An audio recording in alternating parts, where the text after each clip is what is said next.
Israel ने आलमी कवानीन की धज्जियां उड़ा दी। सेहूनियों ने यमन की सालमियत पर वार कर दिया।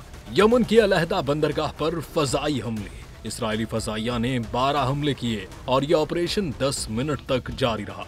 सेहूनी फौज का दावा है कि हमले का मकसद हूसी बागियों की फौजी सरगर्मियों को नुकसान पहुंचाना था। जिस बंदरगाह को निशाना बनाया वहां ईरान से सप्लाई किया गया असलहा लाया जाता था। इंसानी हुकूक के निगरां इदारे ह्यूमन राइट्स वॉच ने कहा है कि इसराइली हमले ने न सिर्फ फौजी अहदाफ को निशाना बनाया बल्कि मुसाफिर, आम लोग और बुनियादी शहरी खिदमात को भी शदीद नुकसान पहुंचाया। हूसियों के मुताबिक इसराइली हमले का निशाना हुदैदा बंदरगाह पर हुए 3 डॉक्स थे जिन्हें पिछले हमलों के बाद बहाल किया गया था। हमले के रद्द-ए-अमल में हूसियों ने इसराइल की जानिब बैलिस्टिक मिसाइल दागे जिससे इसराइली इलाकों में सायरन्स बज उठे।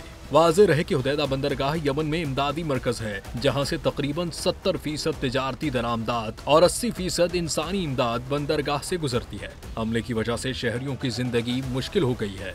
बिजली, पानी और अद्वियात जैसी बुनियादी सहूलियात मुतासिर हो रही हैं।